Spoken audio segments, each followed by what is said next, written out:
Bismillah. Assalamualaikum warahmatullahi wabarakatuh.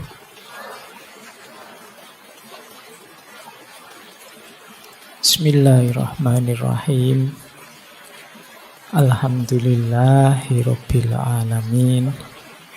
Wa bihi nasta'inu ala umurid dunya waddin. Allahumma sholli wa sallim wa barik ala habibina wa syafi'ina sayyidina wa maulana Muhammadin wa ala alihi wa ashabihi wa man tabi'ahum bi ihsanin ila yaumiddin. Amma ba'du. Malam hari ini yuk kita coba belajar agak sistematis tentang apa itu ikhlas. Meskipun di flyernya ada tambahan cinta dan lain sebagainya, tak kasih gitu biar kalian semangat belajarnya. Karena saya tahulah levelmu itu ya. Kalau ada gitu-gitunya kan kamu semangat. Makanya kalau ada yang tanya, Pak Faiz itu mungkin yang tidak ikut ngaji langsung ya. Mungkin bayangannya ngaji itu isinya orang tua-tua yang sudah khusyuk-khusyuk itu. Nah yang mau ngajinya isinya kalian. Makanya ilustrasi yang saya contohkan ya duniamu. Makanya kadang-kadang pakai pacaran lah, mahasiswa, DO lah dan lain sebagainya. Yang memang audiennya begitu. Nanti kalau kalian tak kasih contoh yang hebat-hebat, yang agung-agung, ya paling kalian cuma geleng-geleng kepala saja. Jadi begitu contohnya dihubungkan dengan pacaran, kamu melek langsung.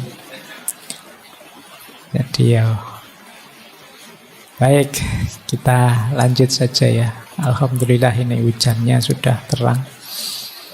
Kemarin diramalkan ada badai, ternyata tidak jadi. Ya Alhamdulillah.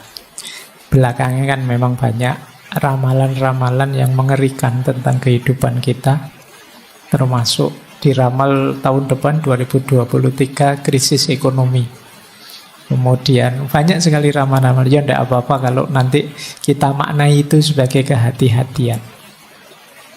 Ayo dimaknai kalau ada prediksi-prediksi tentang masa depan, ayo kita maknai secara profesional sekaligus spiritual.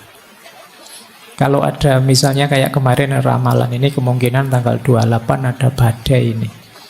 Kita maknai profesional itu apa yang bisa aku siapkan seandainya beneran ada badai. Secara fisik, material apa yang harus aku siapkan. Pemaknaan spiritual itu siap bener enggak sih aku ini kalau memang terjadi yang tidak diinginkan. Sehubungan dengan orientasi ke atas, hubunganku dengan Allah. Setiap peristiwa apalagi yang konotasinya musibah itu kan kemungkinan bagian dari peringatan Allah pada kita, termasuk bagian dari ujian Allah pada kita. Ini pemaknaan secara spiritual. Ketika ada orang meramal besok ada bencana ini, bencana itu, ayo kita maknai antara lain secara spiritual tadi. Seandainya dunia ini memang harus berakhir, apa aku sudah siap? Atau aku sendiri yang berakhir, apa aku sudah siap? Nah, ini pemaknaan spiritual namanya. Nah, kita sering lupa yang bagian spiritual ini. Kita malah sibuk dengan profesional. Kadang-kadang ya profesionalnya ya tidak sibuk, kamu sibuk urusan hoax itu. Bagian gegerannya kamu senang. Baik, kita langsung saja membahas tema ini. Nanti mungkin beberapa tema saya akan agak cepat karena sudah sangat sering disampaikan. Tapi ini saya usahakan urut agak tertib biar kalian pahamnya lebih utuh. Karena selama ini mungkin penjelasannya agak tercecer-cecer tentang ikhlas ini. Sekarang kita rapikan secara filosofis. Apa itu ikhlas, mungkin nanti cirinya, tandanya, manfaatnya seperti tema-tema kemarin. Jadi ini bagian dari muhasabah kita di akhir tahun. Ikhlas ini bisa dikatakan puncaknya keberagamaan. Nanti kita lihat kenapa bisa begitu. Baik, bismillah. Saya awali dari definisi dulu, biar lebih paham. Kata ikhlas, ya dia bentuk masdar dari akhlaso yukhlisu ikhlason. Jadi ini artinya bersih, murni, jernih. Tapi kalau ikhlas ini beda dengan sofa. Kalau sofa itu bersih yang memang aslinya bersih. Jadi misalnya ada air putih bersih, jernih, itu namanya sofa. Tapi kok air ini sudah tercampur apa? Kemudian kita pisahkan campurannya dan dia kembali bersih, itu ikhlas namanya. Jadi itu bedanya ikhlas dengan bersih biasa. Jadi semula dia terkotori, tapi terus kita bersihkan. Setelah kita bersihkan, dia statusnya ikhlas. Tapi kalau yang murni asli belum terkena apa-apa, itu namanya sofa. Bahasa Arabnya begitu. Nah ini jadi kata dasar ikhlas itu berarti maknanya adalah bersih, jernih, setelah sebelumnya dia terkontaminasi atau terkotori. Baik, jadi ini harafiahnya itu. Oleh karena itu nanti definisinya para ulama ya seputar itu. Termasuk ketika ikhlas ini dikaitkan dengan bersihnya hati. Jadi berarti nanti kalau pakai definisi kata-kata tadi, ikhlas itu berarti bersihnya hati dari apapun selain Allah. Kok ada yang selain Allah masuk dalam batin kita? Nah, saatnya kita bersihkan. Setelah bersih, disitulah maka namanya ikhlas. Ini nanti bisa kalian pakai sebagai argumen kenapa sih surat Al-Ikhlas itu tidak ada satupun kata-kata ikhlasnya, tapi disebut Al-Ikhlas. Karena dalam surat Al-Ikhlas itu sangat ditegaskan kebersihan jiwa kita dari apapun selain Allah. Jadi kul huwallahu ahad, Allahus somad. Allah lah satu-satunya tempat bergantung. Jadi makanya suratnya disebut surat Al-Ikhlas. Fokus hanya pada Allah saja yang ada.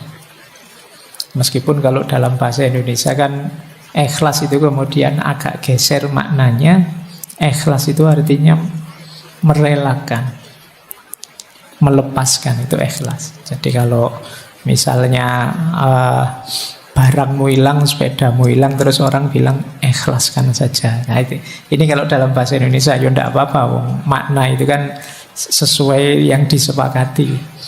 Jadi kalau di Indonesia kata ikhlas agak berbeda konotasinya. Makanya kalau ada yang tanya, orang bilang mari kita ikhlas, ini ikhlas versi bahasa Indonesia atau versi bahasa Arab?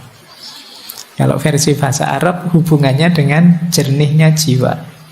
Kalau versi bahasa Indonesia hubungannya dengan merelakan. Ya kalau kamu punya sesuatu diambil orang, relakan saja. Kalau kamu dapat apa kok terus hilang, relakan saja. Itu ikhlas versi Indonesia. Ya tidak salah, memang nanti bisa dihubungkan dengan itu, meskipun intinya tidak itu. Baik. Nah, di situ saya bawakan kemudian definisi istilahnya yang disepakati. Yang pertama dari Imam Ghazali, yang kedua dari Imam Qushairi yang menulis Risalah Qushairiyah. Dan definisi ini mungkin yang sering teman-teman dengar. Jadi kata Imam Ghazali, ikhlas itu adalah apa yang ada dalam tujuan amal murni untuk mendekatkan diri pada Allah saja. Jadi ikhlas itu tujuan. Kita melakukan sesuatu yang tujuannya Allah saja, tidak ada yang lain, tidak ada keuntungan apapun yang kita inginkan selain ridhonya Allah saja, itulah ikhlas. Nah, Imam Qusairi juga mendefinisikan dengan kalimat yang mirip saja. Ikhlas itu penunggalan al-haq dalam mengarahkan semua orientasi ketaatan untuk mendekatkan diri hanya kepada Allah semata. Maksudnya sama, tujuannya Allah saja. Ada banyak definisi para ulama, tidak saya bawa semua. Intinya maksudnya sama. Jadi kita beramal, berorientasi dalam beragama itu hanya Allah saja. Jadi memang tujuan kita Allah saja. Kok ada tujuan? Lah berarti tidak mikir dunia sama sekali. Dunia difikirkan, diolah, dikelola, kita hidup di dalamnya dalam rangka menuju Allah. Semuanya kita jadikan kendaraan menuju Allah. Nah, berarti saya tidak kerja, Pak. Ya kerja, cuma kerja dan hasilnya dipakai untuk mendekat pada Allah. Berarti saya tidak perlu belajar ilmu ini, ilmu itu, toh Pak. Ilmunya tetap ilmu ikhlas saja. Ya tidak, ya tetap belajar apapun yang kamu butuhkan, kamu perlukan, tapi nanti jadi kendaraanmu untuk tambah dekat pada Allah. Jadi ini orang yang ikhlas. Dan banyak ayat-ayat Al-Quran yang menyebut itu. Malam hari ini sengaja tidak saya bawa, sudah sangat sering disebut di banyak ceramah, di banyak pengajian. Ya mungkin teman-teman hafal lah, misalnya surat Al-Bayyinat itu ya, ayat 5, wa ma umiru illa liya'budullaha muhlisina lahuddin. Jadi intinya ikhlas ini jadi sesuatu yang kunci dalam beragama. Baik, sekarang kita lihat keutamaannya ikhlas.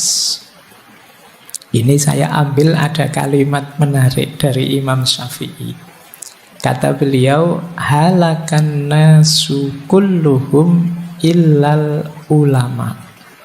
Wahalakal ulama'u kulluhum illal amili. Wahalakal amiluna kulluhum illal mukhlisin.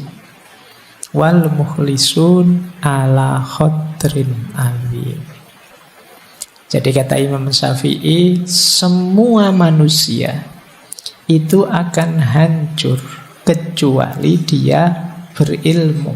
Jadi kalau kita hidup tanpa ilmu, hidup kita akan hancur. Tapi orang-orang berilmu juga tetap akan hancur kecuali mereka amilun, menjalankan ilmunya. Kan banyak orang pinter yang ilmunya tidak jalan. Kalian mungkin kalau dibandingkan antara referensi kebaikan di kepalamu dengan kebaikan yang benar-benar kamu jalankan, itu mungkin bisa 80-20, bisa 90-10%, jangan-jangan 99-1%. Jadi sangat sedikit yang kita wujudkan dalam amal. Maka manusia itu hancur tanpa ilmu, tapi ilmu tidak ada gunanya tanpa amal. Wahalakal amiluna kulluhum illal mukhlisin. Dan orang yang beramal pun pada akhirnya juga akan hancur kecuali orang-orang yang ikhlas. Berarti orang yang orientasi amalnya itu Allah saja. Kalau kita mengamalkan ilmu dengan target macam-macam yang selain ilmu, Pak, saya ingin kaya, saya ingin sukses, saya ingin jadi pejabat, saya ingin apa saja, di luar Allah, pada akhirnya juga mungkin kita kecewa, mungkin kita gagal, mungkin kita kehabisan banyak daya, energi, mungkin umur kita habis sia-sia dan lain sebagainya. Itu halakal amilun. Beda kalau kita targetnya Allah saja. Maka halakal amilun kulluhum illal mukhlisin. Kecuali orang-orang yang ikhlas. Wal mukhlisun, berarti kalau sudah ikhlas aman toh Pak? Aman. Tapi wal mukhlisun ala khotrin azim. Orang-orang ikhlas itu ya ujiannya banyak, tantangannya banyak. Dia harus hati-hati. Nanti kita lihat ada banyak sekali tantangan-tantangan orang ikhlas. Ini kalimatnya Imam Syafi'i ini sering saya sampaikan dengan logik yang saya gambar itu, bahwa manusia itu berharga karena ada rohnya, nyawanya. Tapi nyawa manusia yang hidup ini berharga ketika ada ilmunya. Ilmu ini berharga ketika ada amalnya. Dan amal ini berharga ketika ada ikhlasnya. Jadi ini hakikat diri kita kalau semakin ke dalam. Jasad kita itu bernilai ketika ada ruhnya, ada nyawanya. Karena kalau tidak ada nyawanya, ini jasad ini kan cuma barang saja, benda saja. Nyawanya hilang, ya kita jadi jenazah. Sekian jam baunya sudah tidak enak, tidak ada gunanya, tidak ada nilainya. Maka dia berharga ketika ada nyawanya. Nah, cuma manusia hidup bernyawa ini bernilai, berharga ketika ada ilmunya. Yang membedakan kita dengan semua makhluknya Allah yang lain itu ilmunya. Tapi ilmu ini juga berharga, bernilai ketika ada amalnya. Buat apa? Ilmu yang teoritis saja, dihafalkan saja, numpuk sebanyak itu di perpustakaan, gunanya apa? Tidak ada harganya kalau tidak ada amalnya. Bayangkan Indonesia ini memproduksi berapa banyak konsep, berapa banyak teori. Dari kalian saja yang mahasiswa, coba dihitung. Di kampus saya UIN itu setahun 4 kali wisuda.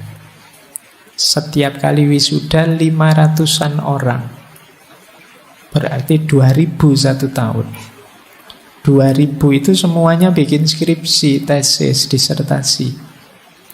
Bayangkan kalau setiap skripsi, setiap tesis tadi menyumbangkan sesuatu untuk hidup kita berbangsa, bernegara, beragama. Kontribusinya adalah kecil saja dari satu skripsi. Dari kampusku saja 2000 kontribusi setiap tahun. Ditambah kampusmu, ditambah kampus yang lain, berapa ribu kampus di Indonesia ini. Oh, itu kalau ada dimensi amalnya semua, Indonesia ini jaya sudah. Luar biasa. Cuma ya kan kalian tahu sendiri kan pada akhirnya skripsimu itu yang numpuk di perpustakaan. Isinya juga begitu-begitu. Nanti ditiru adik kelasmu. Ya sekarang ada Turnitin, tidak bisa jiplak. Tapi kan ya kamu sudah pinter ganti kalimat. Apalagi saya kemarin ada yang cerita itu ada trik-triknya Pak biar tidak terdetek oleh Turnitin. Ya wis pintermu memang di situ. Jadi ya makanya akhirnya ya apa kalau bahasa agama jadi tidak barokah ilmumu. Cuma numpuk di perpustakaan-perpustakaan. Kamu juga saya yakin waktu nggarap skripsi kan tidak terbersit nawa itu ilmu lillahi ta'ala. Bayanganmu kan sementing ndang lulus, sementing cuma itu dok pikiranmu. Ndang dapat gelar, ndang tidak ditanya-tanya kapan lulus, pikiranmu itu saja. Ya sudah. Ya kita memanen apa yang kita tanam. Apalagi level paling tinggi ikhlas. Jadi sudah diamalkan pun kita masih perlu ikhlasnya. Baik, ini keutamaannya. Nah, kalau digambar keutamaan ikhlas itu loh. Ikhlas itu bagian dari rute kita ilaihi roji'un. Kembali kepada Allah. Jadi perjalanannya manusia di bumi ini kan sebenarnya bukan perjalanan kemana, tapi perjalanan kembali. Yang perjalanan itu awalnya adalah ikhlas. Ikhlas itu niat nawa itu untuk Allah saja. Jadi perjalanan kembali ke Allah itu kan perjalanan untuk Allah. Jadi titik tolaknya perjalanan hidup kita adalah niat yang ikhlas. Titik tujunya ya Allah, keridhoannya Allah. Jalannya, isinya amal soleh. Jadi amal yang ikhlas menuju ridhonya Allah. Ini mode hidup ideal kalau dalam Islam. Baik, jadi inilah gambaran keutamaannya ikhlas. Kita lihat sekarang komponennya. Kelihatannya sederhana cuma lillahi ta'ala. Tapi ya implementasinya tidak sesederhana definisinya. Orang ikhlas itu pasti dalam dirinya ada 5 karakter itu. Zuhud, warok, syukur, sabar, dan tawakal. Jangan dikira pokoknya lillahi ta'ala hanya untuk Allah saja. Ya kalau sekadar kamu ucapkan nawa itu lillahi ta'ala gampang. Tapi begitu dimanifestasikan, lillahi ta'ala itu mengandung 5 komponen itu. Jadi ada zuhudnya pasti. Zuhud itu kondisi jiwa yang sudah tidak lagi tergoda oleh dunia. Kalau kita masih tergoda oleh dunia, tidak mungkin kita bisa lillahi ta'ala. Pikiran kita mesti masih macam-macam. Jadi kalau ditanya lillahi ta'ala, mas, lillahi ta'ala kok saya karena Allah. Nanti begitu nilainya jatuh, wah kurang ajar, saya sudah. Nah, berarti kamu tidak kuat dapat ujian itu. Wong yo cuma nilai saja ngapain sih? Iya Pak, tapi masa depanku ya. Jadi tidak mungkin kalau jiwa tidak zuhud itu sulit untuk lillahi ta'ala. Karena dunia masih mudah menggodamu. Yang kedua warok. Warok itu kemampuanmu mengendalikan diri. Sehingga tidak mudah terjatuh pada perbuatan dosa dan maksiat. Orang namanya wirai. Jadi misalnya, wah saya kalau datang ke sana ini nanti mesti diajak macam-macam sama temanku, nolaknya tidak enak. Sudahlah saya tidak usah datang saja. Ini kemampuan mengendalikan diri. Atau tiba-tiba ketemu teman yang wah ngajak ngomong aneh-aneh, ngajak mencaci maki siapa, aku tidak ikut-ikut. Ini warok. Kemampuan menjaga diri. Sulit orang bisa lillahi ta'ala kalau dia tidak punya kemampuan mengendalikan diri. Jadi kalau dia mudah terseret arus. Karena kita dituntut untuk fokus terus perjalanan kita menuju Allah terus. Kalau kita mudah terseret arus, ya rutenya bisa berubah. Harusnya menuju Allah itu bisa sampai mana-mana. Nah, ini karakter kedua. Zuhud itu kondisi jiwa, warok itu kemampuan mengendalikan diri. Yang ketiga, syukur. Orang bersyukur itu orang yang sadar bahwa apapun yang dia raih, kesuksesan, kenikmatan, keberhasilan apapun, sumbernya Allah saja, maka aku terima kasih pada Allah. Ini syukur. Tidak mungkin orang bisa ikhlas kalau menganggap bahwa akulah yang mampu, akulah yang bisa, meskipun tanpa pertolongan Allah. Ya orang yang seperti ini ya orang sombong. Merasa mampu, merasa bisa, merasa benar, merasa besar. Orang yang tidak bersyukur perjalanannya lillahi ta'ala pasti terhalang. Yang menghalangi siapa? Dirinya sendiri. Nah, jadi batu penghalang perjalananmu lillahi ta'ala itu dirimu sendiri. Karena kamu nafikan nikmatnya Allah, hadirnya Allah yang jadi sebab keberhasilan. Yang keempat, sabar. Kalau ini kebalikannya. Kalau syukur tadi kan ketika dapat nikmat. Sabar ini ketika dapat yang tidak enak, yang musibah-musibah. Kita sadar, oh ini memang ketetapannya Allah, pemberiannya Allah. Apapun itu aku terima dan aku sabar. Nah, jadi ya lawannya sabar ya orang yang ingkar, orang yang tidak terima di nas buruk. Dapat jatah yang tidak enak. Kadang-kadang orang itu ada yang ketika dapat musibah ingat Allah malahan, tapi ketika dapat nikmat lupa pada Allah. Sebaliknya ada orang ketika dapat nikmat ingat Allah, ketika dapat musibah justru marah-marah lupa pada Allah. Nah, saya tidak tahu kalian orang yang tipe mana, atau dua-duanya tidak ingat Allah. Kalau pas lagi dapat musibah ngamuk-ngamuk, dapat senang terus senang-senang ekstase lupa sama Allah. Nah, orang ilaihi roji'un, orang lillahi ta'ala itu dia pasti punya karakter syukur, punya karakter sabar. Yang kelima, tawakal. Kalau tawakal ini pasti ini sering diidentikan ikhlas itu ya tawakal. Memasrahkan semuanya pada Allah. Cuma ada bedanya, karena tawakal itu sikap batin setelah ikhtiar dijalankan, baru tawakal.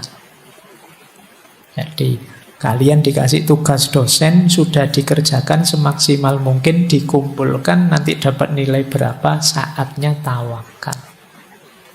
Tapi kok dapat tugas dari dosen, Mas kok tidak ngumpul, saya tawakal saja Pak.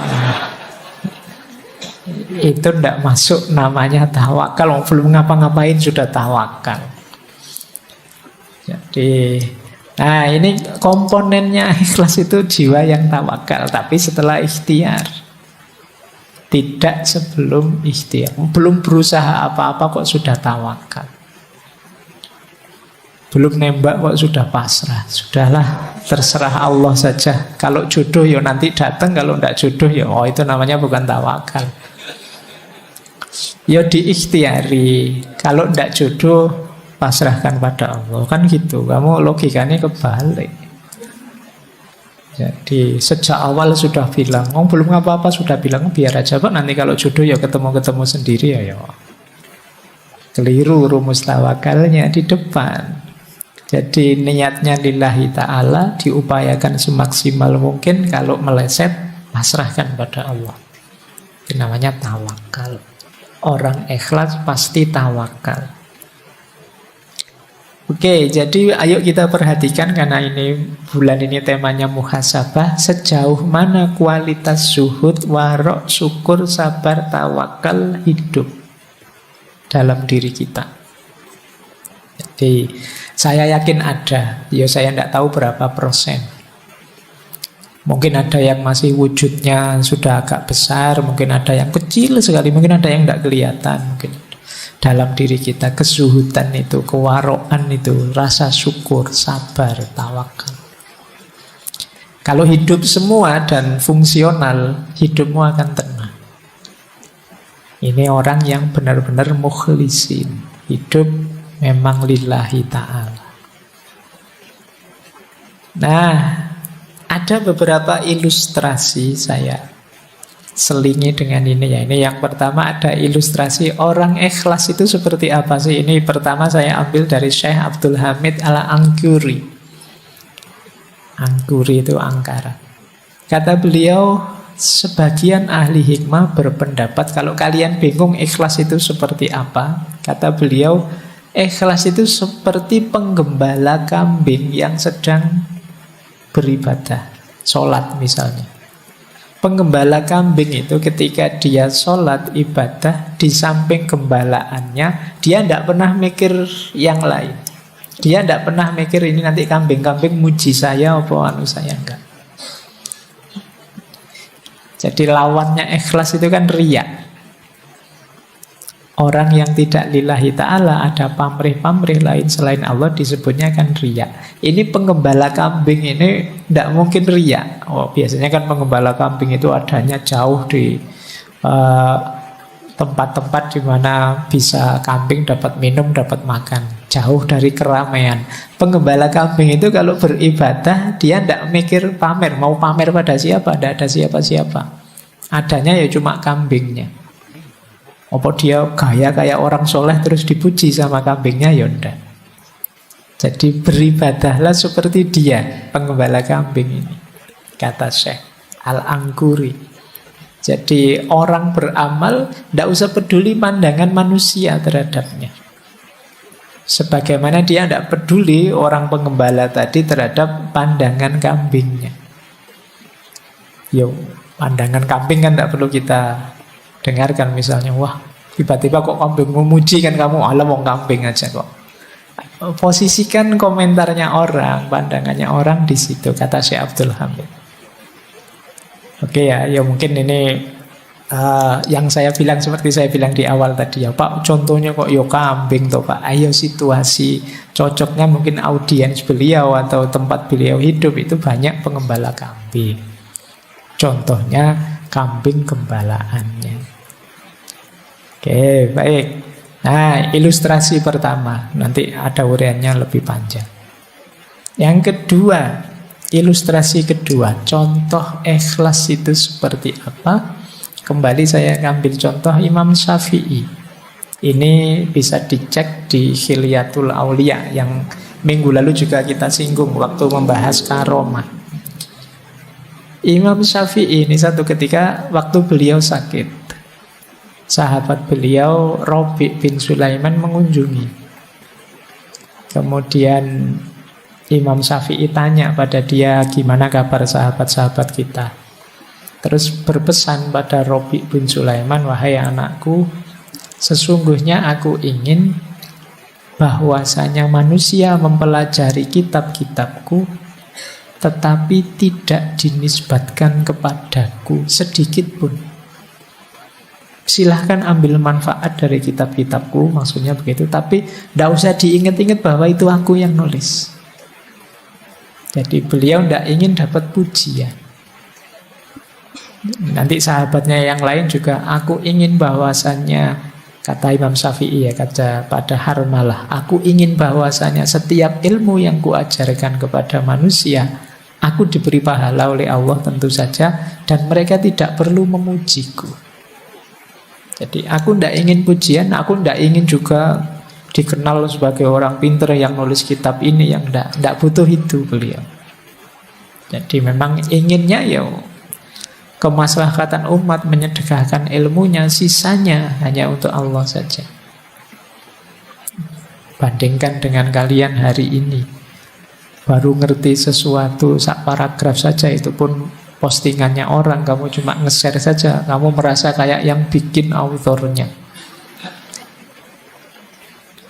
Padahal kamu nyoplek pandangannya orang, bawahnya kamu tulis besar-besar namamu sendiri. Biar dikenal bahwa aku ini arif, bijak, bijaksana, dan seterusnya. Nah, itu menunjukkan kamu tidak ikhlas.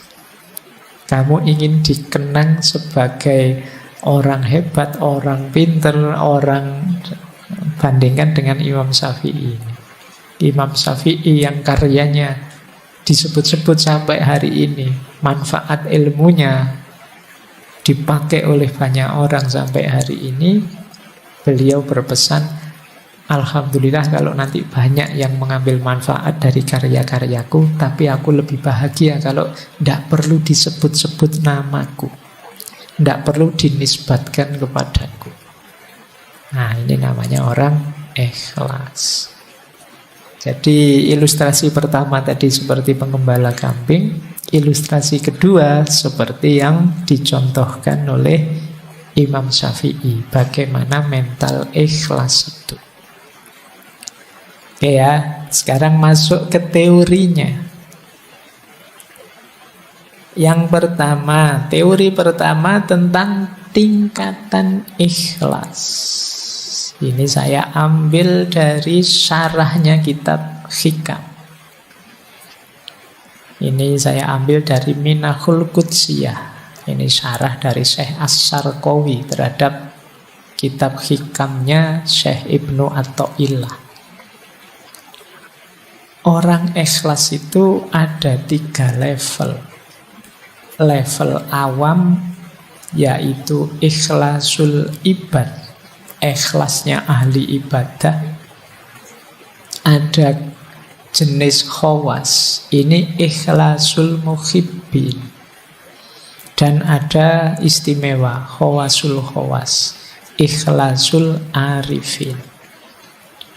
Jadi level ibad ini level ahli ibadah. Ini pun sudah luar biasa. Ikhlasul ibad itu ketika orang beribadah pada Allah tidak riya sama sekali, tujuannya memang Allah saja, ingin dapat pahala, ingin selamat dari siksa. Ini juga sudah ikhlas. Jadi kalau ada yang tanya, Pak, kalau saya ibadah lillahi ta'ala tapi ingin dapat surga, tidak ingin masuk neraka, apa masih disebut ikhlas? Masih. Ini level ikhlasul ibad. Jadi tidak apa-apa, kalian jangan pesimis. Kan kadang-kadang ada yang bilang, saya melampaui surga neraka langsung Allah saja. Padahal yo pikiranmu masih sholatnya bolong-bolong aja, gayanya ngomongnya ngono. Nah, level ikhlasul ibad itu tidak apa-apa kamu menuju ingin selamat di akhirat, ingin menghindari neraka, yang penting tidak riya. Jadi tujuannya memang Allah saja dan ingin diberi itu oleh Allah. Itu tetap masuk kategori ikhlas. Jadi yang pertama ini jenisnya. Ada lagi lebih tinggi, yaitu ikhlasul muhibbin. Ikhlasul muhibbin itu ikhlasnya para pecinta. Kalau ini ikhlas lillahi ta'ala, tidak tergoda lagi oleh surga neraka, pahala dan siksa. Tujuannya ingin dekat saja dengan Allah. Dulu kita belajar sufi perempuan Robiah Al-Adawiyah, itu kan banyak gambarannya ikhlasul muhibbin. Ya Allah, kalau ibadahku ini karena ingin surga, jauhkan aku dari surga. Kalau aku ibadahku karena takut neraka, masukkan aku ke neraka. Karena dia tidak fokus ke situ, fokusnya ke Allah saja. Jadi ingin dekat dan selalu bersama, ingin mengagungkan Allah. Ini levelnya mahabbah. Ini sudah luar biasa, makanya disebut khawas. Itu pun ada yang lebih tinggi ternyata, ikhlasul arifin. Kalau ikhlasul arifin ini tidak lagi ada pemahaman aku dan engkau. Kalau masih aku mencintaimu, itu kan masih ada aku, masih ada engkau. Ikhlasul arifin itu aku sadar sepenuhnya bahwa ikhlasku seperti apapun diriku, itu semuanya dari engkau. Kalau aku mencintaimu ya Allah, itu pun cinta yang kau anugerahkan dalam diriku. Jadi andilku itu tidak ada sama sekali. La haula wa la quwata illa billahil aliyil azim. Dayaku, kekuatanku, apapun kebaikan yang aku lakukan, itu semuanya hakikatnya adalah engkau, bukan aku. Orang yang level muhibbin tadi kadang-kadang kalau tidak hati-hati terjebak membanggakan dirinya, bahwa aku bisa ikhlas, aku bisa tidak tertarik lagi surga neraka dan lain sebagainya. Tapi di level arifin itu sudah tidak mungkin lagi, karena dia sepenuhnya sadar bahwa kebaikan dirinya, cintanya pada Allah, dayanya untuk menuju Allah, itu semuanya hakikatnya anugerahnya Allah saja. Tanpa Allah mengizinkan, ridho, menganugerahi, tidak mungkin bisa begitu. Itu namanya ikhlasul arifin. Nah, ini jenjang-jenjangnya. Jadi silakan teman-teman nanti muhasabah ya, sudah punya jenis ikhlas yang mana dalam diri kita. Yang pertama pun tidak apa-apa, itu juga termasuk ikhlas. Jadi sudah lillahi ta'ala. Paling tidak yang pertama itu tidak ada target-target duniawi. Jadi tidak riya, tidak ada target-target yang selain Allah. Targetnya ukhrawi. Nah, ini pun sudah masuk kategori ikhlas. Baik, jadi ini konsep pertama. Semoga tidak terlalu berat ya dipahaminya, maksudnya kalau dijalaninya ya pasti abot. Paling enggak kamu ngerti dulu, itu kan sudah lumayan. Tadi tidak ngerti, sekarang ngerti. Kita lanjutkan. Nah, rutenya seperti ini untuk menuju ikhlas itu. Catatan saya ada 4 untuk menuju yang khawasul khawas tadi. Yang pertama memang untuk kita bisa sepenuhnya lillahi ta'ala, itu harus bersih. Tadi kan definisinya bersih. Bersihnya diri dari dosa dan kemaksiatan. Ini level paling awal. Jadi semoga teman-teman tidak termasuk golongan yang ngeyel ya. Kadang-kadang ada orang ngeyel, apa bisa Pak ada manusia yang bersih dari dosa dan kemaksiatan? Itu kan mesti ono sing takok ngono. Paling tidak bersih dari dosa dan kemaksiatan yang disengaja. Jadi manusia memang kadang khilaf, manusiawi saja, kita pun kadang kepleset. Tapi semoga bukan memang secara sengaja ngerti dosa ditabrak saja, ngerti maksiat ditabrak saja. Kamu tahu kalau lihat gambar yang kayak gitu itu dosa, tapi eman-eman ya Pak, terus ya wis. Ya sudah, berarti kamu level awal saja masih belum bersih.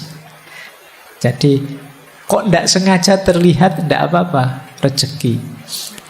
Tapi kan ada kalimatnya yang laka al-ula. Laka al-ula itu ya memang kok tidak sengaja kelihatan, itu kan rezekimu memang laka al-ula. Tapi setelah itu jangan diulangi. Nah, kalau ada eman-emannya tadi berarti sengaja. Yang pertama kan tidak sengaja, tidak masalah. Kalau diulang lagi gitu. Nah, jadi kamu kok setelah lihat kok terus diulang lagi, atau tidak diulang tapi dipenelengi terus. Saya tidak ngulang kok Pak, ya tak lihat tapi ya suwi nontonnya padha wae. Ya, jadi kamu kan logikamu kan begitu, eman-eman Pak, nanti kalau dosa ya tobat lagi lah Pak. Berarti di level awal kamu belum lulus, belum bersih. Jadi khilaf melakukan dosa manusiawi, tapi usahakan tidak secara sengaja kamu memasukkan dirimu ke ranah dosa dan kemaksiatan. Ini level paling awal loh ya. Kalau ini saja kamu berat ya, naiknya agak panjang nanti prosesnya. Paling tidak berusahalah. Karena kuasanya manusia itu terbatas. Insya Allah kalau usahamu sungguh-sungguh, Allah ridho dan berkenan, nanti Allah yang menolongmu, sehingga kamu naik kelasnya lebih cepat. Tapi kalau kamu malas, kamu memang secara sengaja tidak ingin memperbaiki diri, naik level itu, ya Allah tidak akan datang. Ana inda dzanni abdi bi. Jadi yuk dinawaitui saja dan diikhtiari semampunya. Insya Allah kalau memang sungguh-sungguh Allah ridho, Allah akan hadir membantu kita, menaikkan makom kita, memberi ahwal yang cocok untuk kita. Kalau sudah lulus di level pertama, kita bisa naik ke level kedua, bersih dari segala keterikatan duniawi. Jadi kalau ini lebih berat lagi. Di sini mungkin banyak hal yang halal, banyak hal yang mungkin boleh saja, bisa saja. Tapi jangan sampai kita terikat. Terikat itu tergantung dengan itu. Pak, segalanya kan perlu uang, Pak. Ini namanya terikat sudah. Nah, saya ada uang, alhamdulillah. Tidak ada uang, ya tidak apa-apa. Nyari jalan yang lain. Emangnya kalau tidak ada uang, saya tidak bisa makan. Teman banyak kok. Misalnya, oh ini namanya kan tidak tergantung uang. Tapi sama teman juga jangan tergantung. Jadi kalau tergantung ya sama, dari satu keterikatan ke keterikatan yang lain. Jadi ayo kita lepaskan diri dari tidak tergantung. Itu bukan berarti dibuang loh ya. Tidak tergantung itu tidak mempengaruhi kondisi kita, keimanan kita, keistiqomahan kita dalam kebaikan. Ini namanya tidak tergantung. Makanya ada ayat yang bilang bahkan amwalukum wa auladukum fitnah. Hartamu, anak-anakmu bisa jadi fitnah. Kalau itu membuatmu melekat tergantung sehingga engkau berjarak dari Allah, sehingga engkau terhijab dari Allah. Ketergantungan kita satu-satunya yang sah hanya Allah saja. Allahus Somad. Jadi Pak, pokoknya apapun yang terjadi, saya harus lulus semester ini misalnya. Itu nanti hati-hati bisa jadi ketergantungan. Boleh kamu punya nawa itu begitu, tapi yo, kalau memang jalannya berhadapan dengan halal haram, baik buruk, jangan diterjang saja. Kalau kamu terjang saja ketergantunganmu, itu namanya sudah tergantung. Orang tergantung itu kan apapun yang terjadi saya harus di situ, saya harus itu. Tidak peduli halal, tidak peduli haram, tabrak saja. Yang penting calonku jadi. Meskipun aku bikin hokkah, bikin anukah, ini sebenarnya nama dari ketergantungan. Kamu memaksakan diri harus itu namanya ketergantungan. Pokoknya harus orang ini yang jadi presiden, atau harus calon ini. Ini sama, cara berpikir melekat, ketergantungan. Tapi kan orangnya memang baik. Iya, tidak masalah kamu mendukung dia atau membela dia, tidak apa-apa. Tapi jangan sampai ke level ketergantungan. Harus dia, apalagi sampai kamu halalkan segala cara. Ini level 2. Level 3 ini agak berat lagi. Bersihnya diri dari ego kita sendiri. Jadi dari aku tadi. Aku yang pinter, aku yang ngerti, aku yang hebat, aku yang bisa ini, aku yang bisa itu. Keinginanku ini, keinginanku itu, cita-citaku ini, cita-citaku itu. Ini aku, ini agak berat perangnya. Makanya levelnya atas itu, level 3. Perang paling berat itu perang melawan diri kita sendiri. Melepaskan diri dari ketergantungan di luar diri lebih mudah daripada ketergantungan pada ego kita sendiri. Ini juga harus ditaklukkan. Kalau yang nomor 3 sudah takluk, insya Allah kita cepat segera masuk ke yang nomor 4. Allah saja satu-satunya yang jadi fokus perhatian kita. Baik, ini diingat-ingat ya rutenya 4 ini. Saya lanjutkan. Malam ini materinya agak banyak. Kalau masih belum tertangkap, diulang lagi boleh. Direnungi setiap slide-nya. Nah, ini materi panjang harus saya ringkas.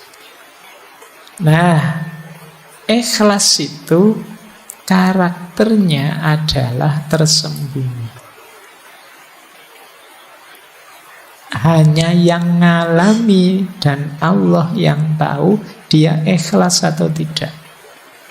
Maka kita tidak bisa memberi label orang, nuduh orang dia tidak ikhlas atau wah dia sudah ikhlas. Jadi ini salah satu cirinya ikhlas. Jadi ikhlas itu dimensi paling rahasia. Kata Syekh Junaid Al-Baghdadi, ikhlas adalah rahasia antara Allah dan hambanya. Tidak ada malaikat yang tahu dan bisa mencatatnya. Tidak ada setan yang tahu dan bisa merusaknya. Tidak ada hawa nafsu yang tahu lalu memalingkannya, membengkokkannya. Malaikat mencatat amal yang kelihatan dicatat. Tapi niat, motif dalam hati kita, ikhlas atau tidak, hanya Allah yang tahu. Nah, ini kata Syekh Junaid Al-Baghdadi. Jadi dia memang sangat rahasia. Orang itu bisa kelihatan sangat ikhlas padahal tidak. Misalnya, wah Pak Faiz itu ikhlas sekali ya, ngaji tiap malam Kemis, tidak pingin apa-apa. Itu kan kamu melihatnya begitu, tidak pingin terkenal, tidak pingin kata siapa. Ya kan? Kamu kan tidak bisa menilai hanya wah, dari kelihatan luarnya. Kalau urusan ikhlas, jadi hanya kalau tentang saya ya hanya saya dan Allah yang tahu. Ya untunglah Allah itu sayang sekali sama kita ya. Aib-aib kita itu tidak dibongkar mentah-mentahan kayak kalian bongkar aibnya musuhmu di medsos-medsos itu. Kalau Allah sebaper itu habis kalian. Jadi kamu mungkin tidak berani keluar rumah sudah. Baik, jadi ikhlas itu berarti tersembunyi. Maka dia tidak bisa jadi komoditas kebencianmu atau kecintaanmu pada seseorang. Pilihlah tokoh ini orang ini paling ikhlas loh dia itu. Ya dari mana melihatnya? Karena ikhlas atau tidak, hanya Allah dan yang bersangkutan yang tahu. Jadi ini karakter pertama dari keikhlasan. Dia tersembunyi. Kedua, nah, ikhlas itu kalau ini saya ambil dari Syekh Imam Haris Al-Muhasibi. Diingat-ingat ikhlas itu tidak untuk yang mubah, yang makruh atau yang haram.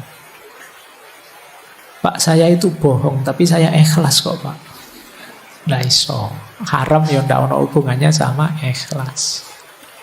Saya tahu yang saya lakukan ini tidak boleh, Pak, tapi saya dengan tulus melakukannya. Ikhlas, Pak. Enggak. Jadi kata Imam Haris Al-Muhasibi, perbuatan mubah yang tidak diniati mendekatkan diri pada Allah, ini maksudnya misalnya minum, makan, itu kan mubah.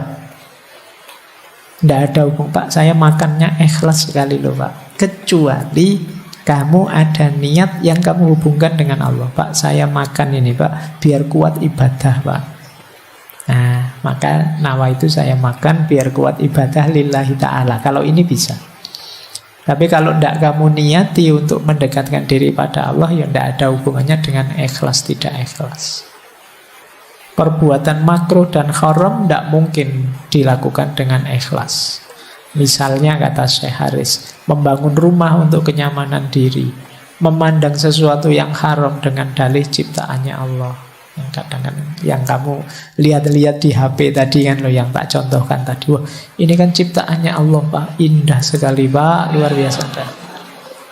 Saya melihatnya mengagumi kebesaran Allah, Pak, itu enggak. Kata Imam Haris, enggak. Dimarahi kalian kalau pakai argumen itu oleh Imam Haris Al-Muhasibi. Jangan sebut-sebut ikhlas dalam perbuatan itu, karena sedikit pun tidak mendekatkan dirimu kepada Allah. Jadi ini catatan. Jadi yang tadi ikhlas itu pasti tersembunyi, kemudian ikhlas itu tidak dalam yang mubah, yang memang dalam status kemubahannya, yang makruh dan juga yang haram. Jadi tidak boleh perbuatan haram kamu cari argumen dengan sudut pandang yang berbeda biar dia jadi halal atau ikhlas lillahi ta'ala. Pak, saya nyogok ini biar orang jahat-jahat yang mau nyogok itu tidak jadi masuk, biar saya saja yang masuk, saya kan orang baik. Misalnya, nah ini tidak haram itu ya tidak bisa kita ambil perspektif apapun karena zat perbuatannya sudah haram. Kalau yang mubah tadi bisa, mubah itu diniati untuk kebaikan lillahi ta'ala masih bisa, tapi kalau yang haram tidak bisa.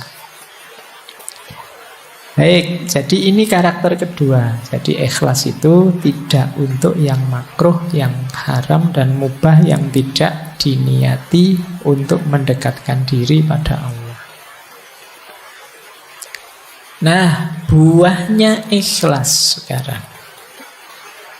Ini saya ambil dari Syekh Yusuf Al-Qaradawi. Syekh Yusuf Al-Qaradawi dalam kitab beliau Fit Thoriq Ilallah, An-Niyah wal Ikhlas. Ini saya sebut sumbernya, pengarangnya. Maksud saya ini kan mahasiswa-mahasiswa semua. Kalau ada yang ingin ngecek kitabnya silahkan, mungkin berkepentingan untuk bikin tulisan. Buahnya ikhlas itu antara lain jiwamu tenang. Kalau kamu fokusnya hanya Allah saja, yakinlah bahwa Allah tidak mungkin mengecewakanmu. Beda dengan yang lain. Kalau orientasimu Allah saja, jiwamu pasti tenang. Kalau jiwamu tenang, rohanimu kuat, mentalmu tangguh, tidak mudah terpengaruh. Kalau kamu rohanimu kuat, jiwamu tenang, istiqomah jadi mudah. Ini 2 minggu yang lalu kita membahas istiqomah. Berarti di antara tipsnya untuk bisa istiqomah apa? Ikhlaslah. Orang itu sulit istiqomah biasanya ketika ada motif lain dari kebaikan yang dilakukan. Misalnya kalian istiqomah sholat duha misalnya, terus niatnya, kata guru saya Pak, sholat duha itu sekian hari, sekian puluh hari, nanti mesti ada rezeki datang tidak disangka-sangka, min haitsu la yahtasib. Oh, terus kalian istiqomah berbulan-bulan duha, kamu tunggu mana ini rezeki yang min haitsu la yahtasib ini kok tidak muncul-muncul. Akhirnya terus kamu jadi males lagi, istiqomahnya putus-putus. Coba kemarin lillahi ta'ala saja lebih aman, lebih mudah istiqomah. Jadi memudahkanmu istiqomah itu ikhlas. Maka kebaikan apapun, ayo dinawaitui lillahi ta'ala. Lebih nyaman untuk jiwa kita, lebih mudah untuk kita istiqomah.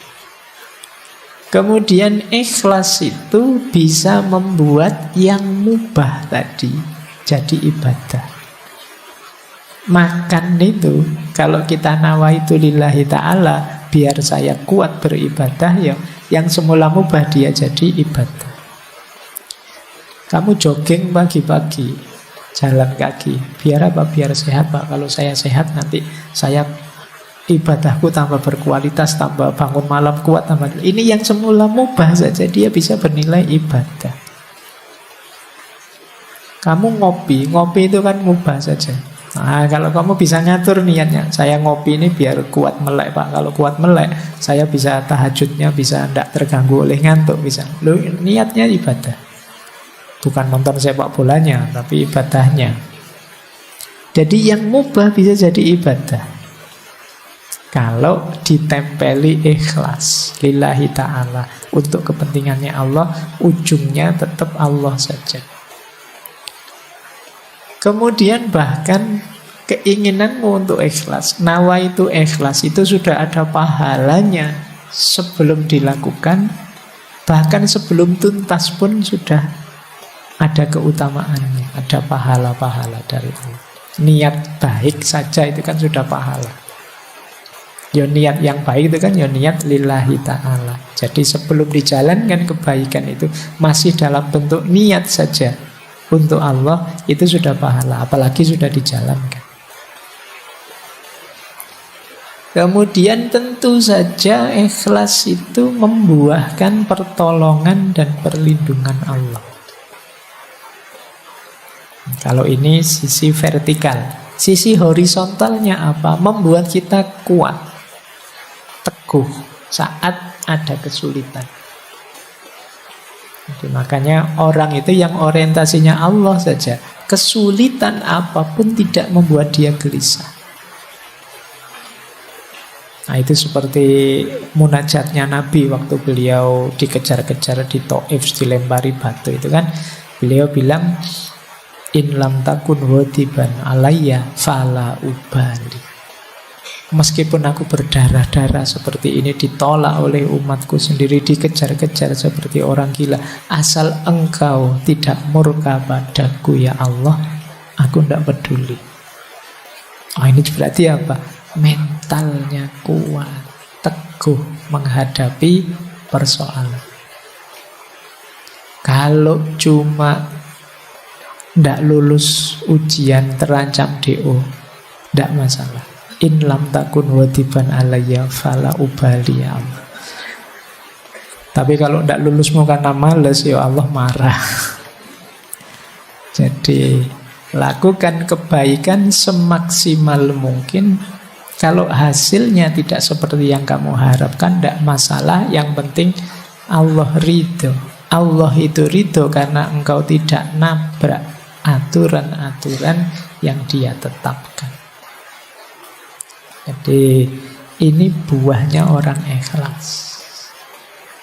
Dari vertikal, horizontal, ke dalam, keluar, itu buahnya sangat positif. Latihanlah untuk jadi orang ikhlas. Baik, kita lanjutkan. Nah, sekarang muhasabahnya, ayo dicek. Dalam diri kita ini sudah ada kualitas ikhlas atau belum? Ini ada beberapa ciri. Kita ambil dulu ciri umum ya. Ini tanda-tanda kita sudah ikhlas. Yang pertama apa? Melakukan sebaik mungkin kebaikan termasuk ibadah meskipun sedang sendirian. Nah, ini berarti kita ciri-ciri orang ini ikhlas. Fokusnya Allah saja. Kalimat meskipun sedang sendirian ini penting. Karena kadang-kadang kita itu kalau pas banyak orang gayane, kalau ngimami suratnya panjang-panjang. Begitu sendiri yo, kuluhu sama ina atau ina. Cowopet sholatnya. Itu ciri-ciri kamu ada riyaknya. Jadi biasanya kan begitu. Kita kalau ada banyak orang, pamernya dikedepankan. Itu kemungkinan tidak ikhlas. Baik kalau pas banyak orang saja. Kalau tidak ada orang, aslinya kelihatan. Ini ciri-ciri belum ikhlas. Tidak lillahi ta'ala, masih karena orang. Yang kedua, masih mau mendengarkan nasihat atau petunjuk.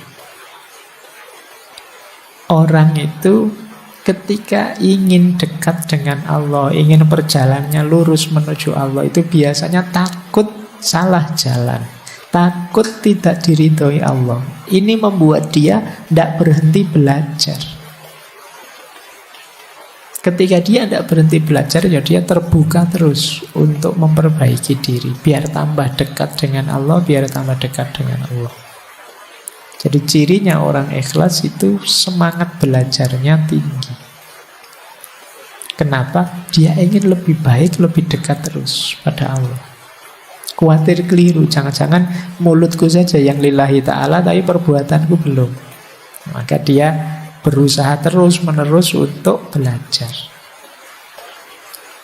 Yang ketiga, orang ikhlas itu tidak ingin menonjol dan tidak suka dipuji. Ini mungkin mirip kita ya, cuma dibuang tidaknya. Kita kan ingin selalu menonjol, ingin selalu unggul. Kalau dicueki kita marah-marah. Jadi kalau ada yang muji, senang. Nah, ini kemungkinan ya kebaikan yang kita lakukan karena orang. Kan sekarang kita melakukan apapun kan kita posting itu kan, kita foto, kita posting biar orang tahu. Itu kalau tidak ada yang jempoli, tidak ada yang muji, tidak ada yang kita mungkin sedih sekarang. Sudah posting 1 hari lebih loh ya, ini kok yang jempoli cuma 2 misalnya. Nah, ya, 2 itu pun ya cuma teman satu kamar.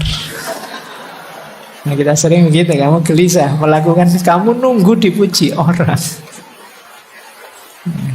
Padahal cuma satu kamarnya 3, berarti yang satu nggak jempoli juga. Nah, kita ingin hari ini kan peradaban hari ini tuh peradaban yang sering saya sebut istilahnya FOMO itu kan, fear of missing out. Kita khawatir hilang, ingin kelihatan terus, ingin menonjol terus. Melakukan kebaikan kalau tidak diposting kan kita rasanya ada yang kurang.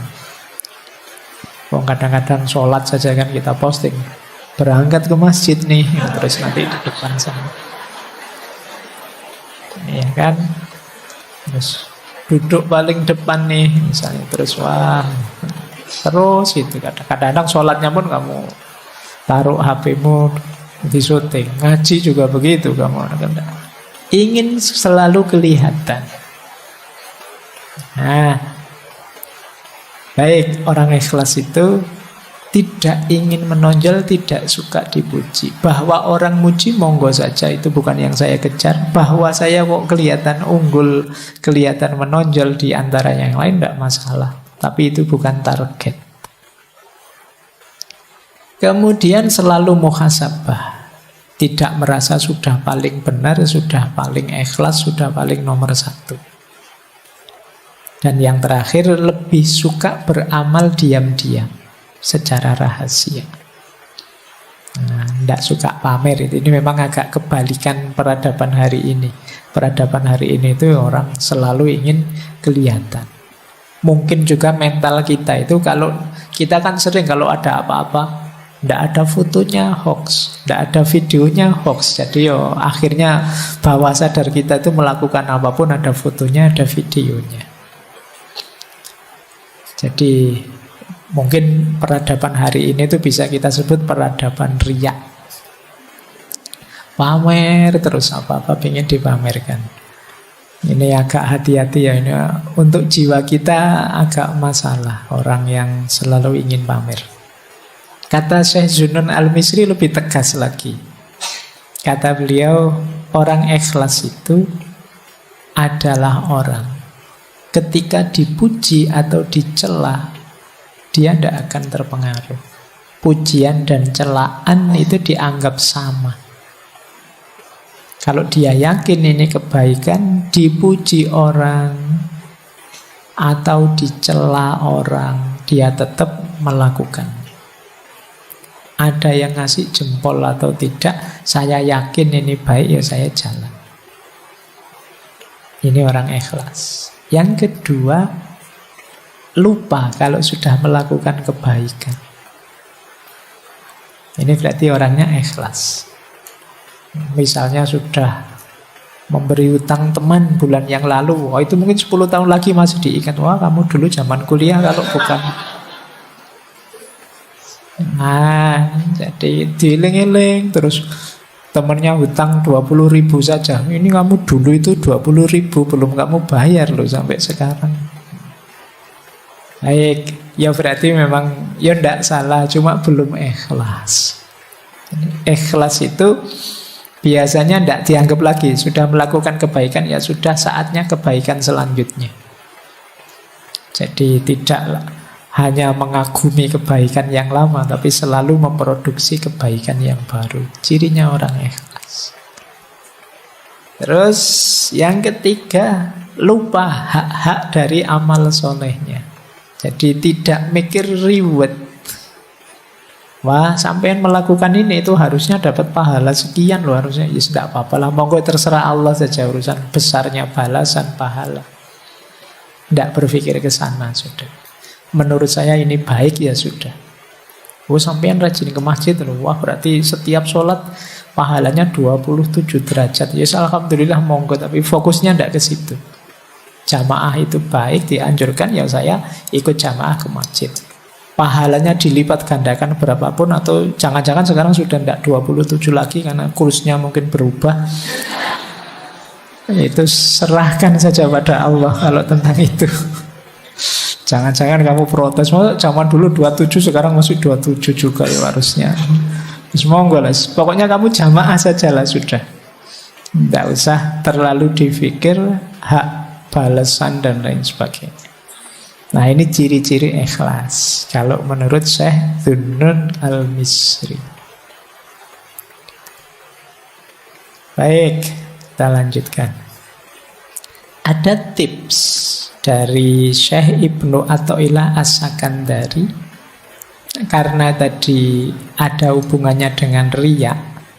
Syekh Ibnu Athaillah menyarankan strategi uzlah, namanya khumul.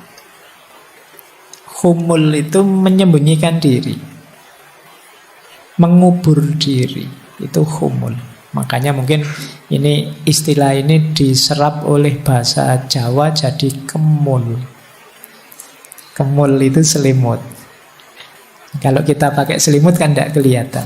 Kata Syekh Ibnu Athaillah, itfan wujudaka fi ardil khumuli fama nabata mimma lam yudfan lam yatimmu nata ijuhu. Sembunyikan wujudmu pada tanah yang tidak dikenal. Sebab sesuatu yang tumbuh dari biji yang tidak ditanam tak akan berbuah sempurna. Kalau kesusu ingin tampil, kesusu ingin kelihatan, ya kita tidak akan tumbuh. Untuk bisa tumbuh, kita harus masuk dulu, tidak kelihatan. Nah, ikhlas juga begitu. Ayo kita latihan ikhlas dulu, jangan kesusu pamer dulu. Jangan kesusu ingin dikenal, ingin tampil, ingin terkenal dulu. Ayo menyempurnakan diri dulu. Ayo melatih diri dulu sampai di level ikhlas yang kita tidak lagi punya pamrih duniawi, target-target yang tidak penting selain Allah. Kalau sudah mampu ikhlas, saatnya kita kelihatan. Pasti akan kelihatan. Maka strateginya menurut saya Ibnu Athaillah khumul. Jangan kesusu pamer, fokus saja pada perbaikan diri sampai ke level ikhlas. Jadi strategi pertama ini. Strategi kedua, di sini kita baru ketemu mahabbah. Untuk bisa ikhlas, hubungan kita dengan Allah, ayo kita tingkatkan ke level mahabbah. Tidak sekedar level formalitas, kewajiban, apalagi keterpaksaan. Kenapa kalau di level mahabbah lebih mudah ikhlas? Karena dalam hubungan cinta, orang itu yang jadi fokus, yang jadi perhatian, yang jadi target keinginan itu hanya yang dicintai. Dalam cinta orang bahkan mengorbankan dirinya, egonya demi yang dicintai. Loh, ini kalau yang kita cintai Allah kan berarti hidup kita tadi ikhlas itu kan lillahi ta'ala, hanya untuk Allah saja, otomatis terpenuhi. Jadi begitu relasi kita dengan Allah adalah relasi cinta mahabbah, otomatis tanpa diminta hubungan kita dengan Allah jenisnya jenis ikhlas. Jadi ikhlas itu kan yang dalam mahabbah itu kan cirinya apa? Mahabbah itu unconditional, tanpa syarat. Orang yang benar-benar cinta itu kan kalau melakukan kebaikan untuk yang dicintai itu kan tanpa syarat. Tanpa aku cinta padamu asal engkau mau begini ya begitu, itu namanya belum cinta. Ini di sesi-sesi cinta sudah bolak-balik dijelaskan. Cinta yang sejati itu unconditional. Aku mau sama kamu asal IP-mu minimal 3,7 lah kalau masih. Nah, ini namanya tidak cinta. Aku mau asal gajimu sekian, ini namanya kondisional. Kalau cinta itu unconditional. Jadi sama Allah juga begitu. Tidak pakai tawar-menawar. Kenapa kok kamu serius sekali ibadah? Biar Allah itu memberi anugerah, saya bisa kaya raya, saya punya banyak karomah, bisa jalan di atas air, atau saya punya apa. Tidak itu. Tujuanku Allah saja. Jadi fokusnya hanya Allah saja, orientasinya hanya ridhonya Allah saja. Kayak kalian yang sedang jatuh cinta, itu kan ketika membahagiakan yang kamu cintai, itu kan senangnya luar biasa. Ya tidak harus pacarmu, orang tuamu pun yang sangat kamu cintai, kalau kamu bisa membahagiakan mereka, itu kan senangnya luar biasa. Maka cintailah Allah. Otomatis hubunganmu dengan Allah berubah jadi hubungan ikhlas tadi, hubungan yang bersih, jernih, tidak ada yang lain selain Allah saja. Nah, ini strategi kedua. Yang pertama tadi humul, yang kedua mahabbah. Ada tips dari Imam Ghazali untuk meningkatkan mahabbah kita menuju mahabbahnya Allah, cinta pada Allah. Jadi ini kalau bahasa saya teori dari mahabbah menuju ikhlas. Kata Imam Ghazali, ayo dipikir pelan-pelan ya. Orang itu sebenarnya secara alamiah itu harusnya mencintai Allah. Nah ini rutenya ini. Yang pertama apa? Orang itu biasanya muhibbun li nafsihi, cinta pada dirinya. Ini yang disebut ego tadi. Jadi ingin menyenangkan dirinya, itu muhib li nafsihi. Orang ini karena ingin menyenangkan dirinya, muhibbun li nafsihi, pada akhirnya muhibbun lil muhsin alladzi ahsana ilaihi. Dia juga sebagai efeknya apa? Cinta pada orang yang berbuat baik kepadanya. Orang yang menyenangkan dia, membahagiakan dia. Nah, ini secara natural begitu. Orang itu secara alami cinta pada dirinya, berarti sebenarnya dia juga cinta pada orang lain yang membahagiakan dirinya. Nah, itu muhsin alladzi ahsana ilaihi. Berarti apa? Sebenarnya kita itu punya fitrah al-muhib lil muhsin. Kita itu sebenarnya cinta pada orang baik. Jadi karena orang baiklah yang punya kemungkinan berbuat baik padaku. Siapapun itu orang baiknya. Nah, kalau naik lagi satu level, sebenarnya dari orang baik. Kenapa sih kok kita cinta pada orang baik? Karena dalam diri orang baik ada kebaikan. Berarti apa? Sebenarnya kita itu mencintai kebaikan. Kalau kita mencintai kebaikan, kalau kita berpikir lagi lebih dalam, sebenarnya ada Sang Maha Baik, yaitu Allah. Jadi semua tadi pada ujungnya, kalau kita mau merenung agak dalam, sebenarnya cinta kita itu harusnya sudah tumbuh pada Allah. Hanya saja selama ini kita tidak pernah merenung sedalam itu. Nah, ini nanti bagian yang harus kalian ulang. Dengarkan lagi ya, bahwa manusia itu pertama-tama dia pasti ingin membahagiakan dirinya, cinta pada dirinya. Otomatis berarti dia juga akan cinta pada orang yang membahagiakan dirinya, bisa membahagiakan dirinya. Orang baik yang bisa membahagiakan dirinya. Berarti sebenarnya dia juga cinta pada orang baik. Siapapun orang baik, ini punya potensi berbuat baik pada dirinya. Sehingga siapapun orang baik perlu dicintai. Orang baik itu disebut orang baik sebenarnya karena ada kebaikan dalam dirinya. Berarti yang kita cintai sebenarnya adalah kebaikannya.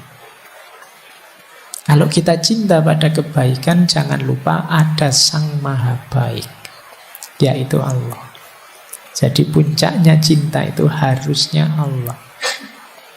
Kita mencintai apapun dengan alasan apapun itu kalau ditarik ujungnya pasti Allah. Anda, Bapak, saya tidak cinta kebaikan, yang saya cintai kecantikan, keindahan. Loh, emangnya yang maha cantik, maha indah siapa? Kalau bukan Allah. Tidak kok Pak, saya cinta kegagahan. Kalau cuma indah, cantik, saya tidak terlalu tertarik. Saya suka yang maco-maco, yang tidak terlalu. Iya, yang maha gagah siapa lagi kalau bukan Allah. Jadi cintamu pada apapun, kalau kamu renungi sampai puncak, tetap ujungnya ya ketemu Allah. Jadi sebenarnya tidak ada alasan kalian tidak mencintai Allah. Berarti tidak ada alasan kalian itu melakukan apapun tidak secara ikhlas. Oke, saya lanjutkan. Nah, ini ada pendukung dan penghalang. Saya agak cepat ya waktunya. Ini real time sekarang. Kalau di rekamannya mungkin belum nyampe 1,5 jam karena kita mulainya agak telat. Nah, pendukungnya ikhlas itu tentu saja ilmu. Ini pasti. Tidak mungkin ikhlas bisa sempurna, utuh, utama tanpa kita paham apa itu ikhlas.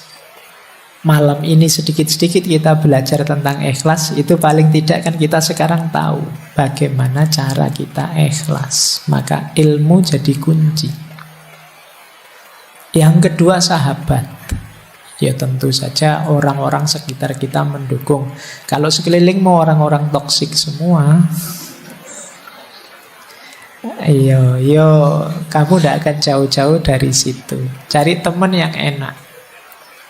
Jadi yang mendukung pertumbuhan jiwamu menuju keikhlasan. Yang ketiga, mujahadatun nafas, kemampuan memerangi diri, kemampuan mengendalikan diri. Semakin orang canggih mengendalikan dirinya, menguasai dirinya, semakin mudah nanti mengarahkan pada ideal-ideal hidup, termasuk keikhlasan. Yang keempat, jangan lupa isti'anatullah. Isti'anatullah itu kesadaran untuk minta pertolongan pada Allah.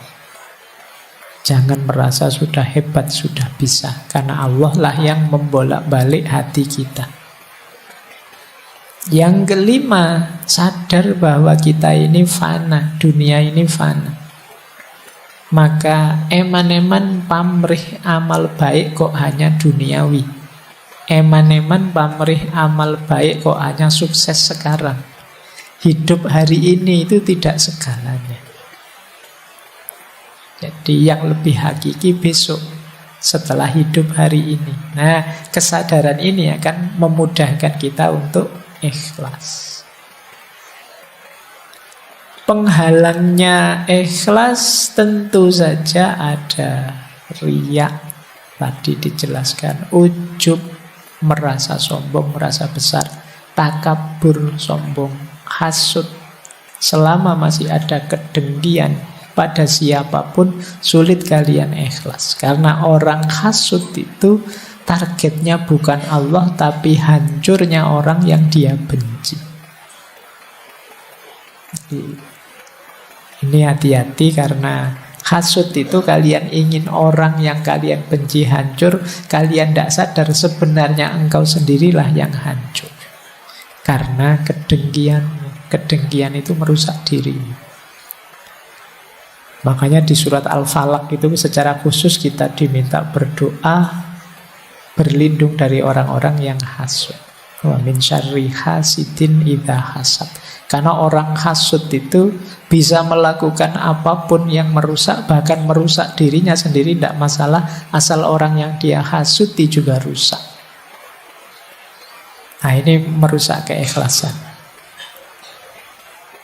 Peradaban hari ini kan antara lain diwarnai follower dan hater. Nah, boleh kamu tidak suka, boleh kamu tidak cocok, tidak setuju dengan sesuatu, tapi semoga tidak nyampe pada level hasud ini. Kebencianmu membuat cita-cita hidupmu hanya kehancuran yang kamu benci. Dan yang terakhir, munafik.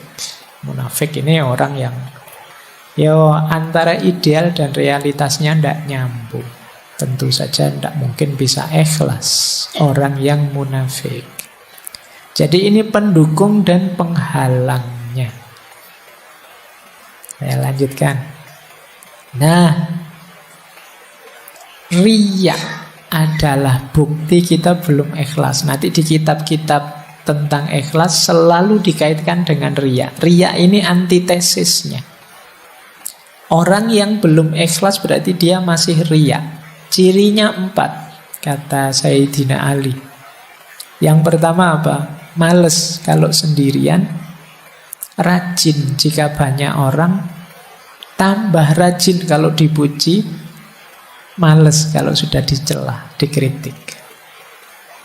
Nah, ini kalian coba ya introspeksi ya. Kebaikan apa yang sudah kalian lakukan selama ini, ada ciri itu enggak? Kalau sendirian ogah-ogahan, begitu banyak orang kelihatan rajin. Kalau sholat sendiri 2 menit, kalau ngimami orang banyak bisa 8-10 menit. Nah, itu alamat ada unsur pamernya. Tambah rajin kalau dipuji, wah sampean kalau ngimami suaranya indah sekali. Wah besok tambah panjang suratnya. Males kalau sudah dicela. Begitu dikritik, besok disuruh ngimami, yang lain sajalah, saya ada kekurangannya. Nah itu coba hati-hati dengan riya. Itu penghalang besar dari ikhlas. Ada uraian bagus dari Syekh Izzuddin Abdussalam. Ini saya agak cepat. Tentang mengapa kok kita itu mudah riya. Kata Syekh Izzuddin, nafsu kita itu punya kesadaran bahwa semua manusia, apakah itu orang baik, orang tukang maksiat atau raja, itu kan menghormati, memuji, senang dengan orang soleh. Bahkan mereka rela mengorbankan harta dan jiwa demi mengabdi pada orang-orang soleh. Menyadari hal ini, hawa nafsu kita terus mendorong kita pura-pura jadi orang soleh. Biar dicintai, biar dihormati, biar diberi status tinggi oleh orang-orang. Jadi ini nafsu. Jadi dengan kata lain, biar perkataan kita didengar, perintah kita dipatuhi, kesalahan kita dimaafkan, kita tidak dimusuhi, kita tidak disakiti, ayo pura-pura jadi orang soleh. Akhirnya kita tidak ikhlas lagi. Wah enak ya kelihatan jadi ustadz itu, followernya banyak, nanti butuh apa-apa followernya yang menyediakan. Nanti kalau dikritik yang lain yang jawab, dia tidak usah ngapa-ngapain. Kalau dia kemana-mana diajak foto, disalami, wah saya tak gaya kayak gitulah misalnya. Jadi kita riya itu sebenarnya karena dorongan nafsu. Kita melihat fasilitas, kita melihat status, kita melihat kenikmatan orang-orang soleh, terus kita ingin niru luarnya saja biar kita dianggap soleh. Nah ini kata Syekh Izzuddin, sumbernya riya itu. Kenapa sih kalau pas ngimami orang banyak kita terus suratnya panjang, biar kita dianggap orang yang hafalannya banyak, kita dianggap orang yang hafid yang luar biasa dan seterusnya. Nah ya laki-laki tetap ikhlas hendak itu dalam batin. Ini untuk kita sendiri ya, jangan dipakai nembak orang. Kita itu kan sering kalau dapat gini-gini kita pakai nembak orang lain. Oke, nah ini saya bacakan cepat. Kita sering terjebak di sini. Termasuk riya adalah pertama apa? Agar kita tidak dicela orang. Antara lain apa? Ini termasuk riya kata Syekh Izzuddin. Pura-pura di depan karena takut dipandang rendah. Wah, ini saya harus duduk paling depan ini biar dianggap santri yang paling rajin. Kalau niatnya itu riya. Jadi atau bersedekah karena takut dianggap pelit. Berperilaku seperti orang soleh karena khawatir dianggap orang biasa.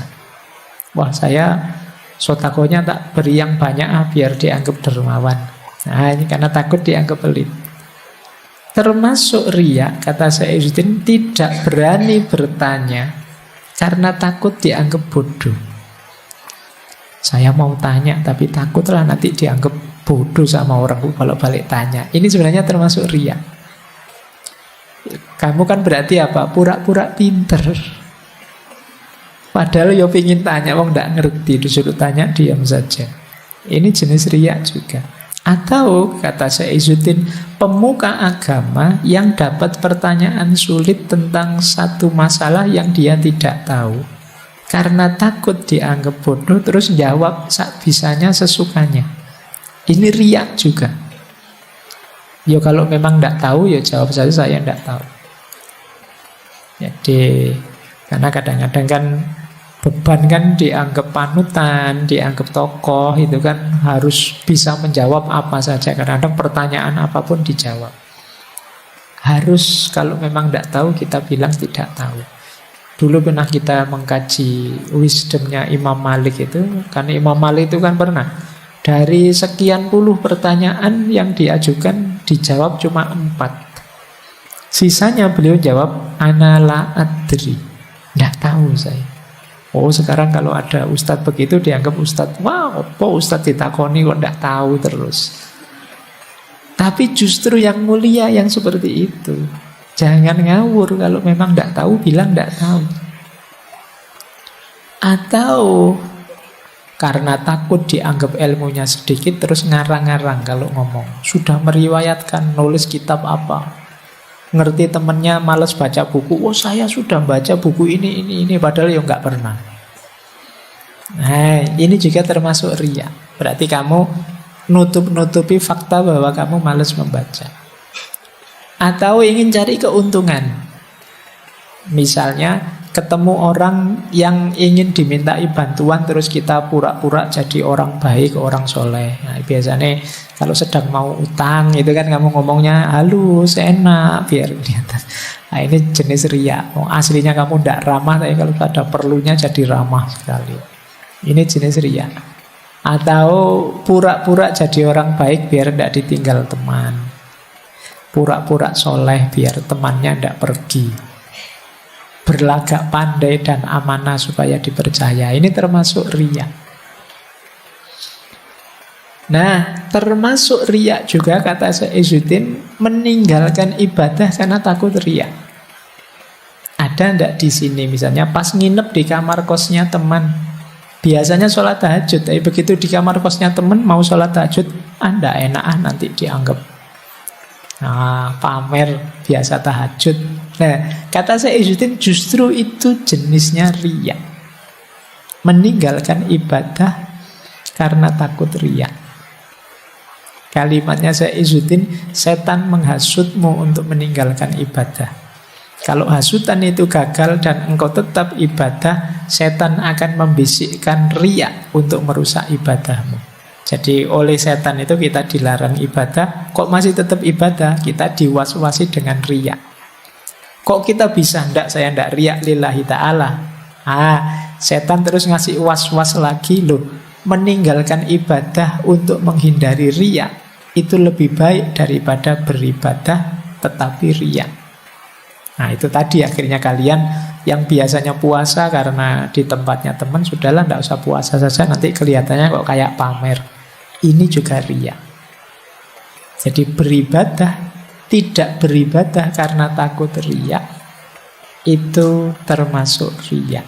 Kata Syekh Izzuddin, itu dustanya setan. Meninggalkan ibadah karena takut riya itu bukan ikhlas. Jadi ikhlas itu beribadah karena Allah saja, bukan karena manusia. Meninggalkan ibadah karena takut dilihat orang, itu berarti tidak karena Allah lagi, tapi karena manusia. Meninggalkan ibadah karena takut dianggap Allah, kamu anak soleh ya, kamu sok anu lah, karena takut label-label dari orang, ini juga jenis riya, kata Syekh Izzuddin. Jadi ikhlaslah lillahi ta'ala, pokoknya full semuanya karena Allah saja, tidak karena macam-macam. Baik, nah ini menarik. Kita akhiri sesi malam hari ini dengan pendapatnya Syekh Abu Syu'aib Sholeh Ar-Rusti As-Susi. Kata beliau, puncaknya ikhlas justru mengikhlaskan rasa ikhlas. Mengikhlaskan rasa ikhlas itu hati-hati. Orang yang merasa sudah ikhlas, perasaanmu bahwa kamu sudah ikhlas itu bisa saja menggelincirkanmu jadi ujub atau takabur. Ujub itu merasa diri sudah hebat. Takabur itu sombong. Jadi merasa diri lebih tinggi dari yang lain. Jadi alhamdulillah saya sudah ikhlas. Tidak kayak teman-temanku itu masih tujuannya dunia. Nah, rasa ikhlas ini akhirnya justru jadi penghalang terakhir. Jadi, loh Pak, kalau begitu gimana kalau kita sudah ikhlas lillahi ta'ala, bersyukurlah bahwa ikhlas itu dianugerahkan oleh Allah padamu. Jadi bukan jasamu, bukan karena dirimu. Jadi puncaknya ikhlas adalah mengikhlaskan rasa ikhlas itu sendiri. Karena kalau tidak, ikhlas dan rasa ikhlas ini bisa menggelincirkanmu pada sifat ujub dan sifat takabur. Baik, saya kira itu ya materi tentang keikhlasan malam hari ini. Jadi rumusnya yang terakhir, ma la yudroku kulluhu la yudroku kulluhu. Apa yang tidak bisa dijangkau semuanya sampai tuntas, sampai puncak, ya jangan ditinggal semuanya. Mari kita bareng-bareng berusaha memperbaiki diri. Bulan ini kita membahas taubat, istiqomah, karomah, dipuncai dengan ikhlas. Ini tema-tema kunci untuk membangun kedekatan kita kepada Allah. Silahkan teman-teman jadikan dasar untuk memuhasabai diri. Aku sekarang ada di titik yang mana, bagaimana caraku meningkatkan kualitas level kedekatanku dengan Allah. Karena betapapun perjalanan hidup kita yang hakiki itu perjalanan ilaihi roji'un, kembali lagi kepada Allah. Baik, saya kira itu untuk malam hari ini. Wallahul muwaffiq, wallahu a'lamu bissawab. Wassalamualaikum warahmatullahi wabarakatuh.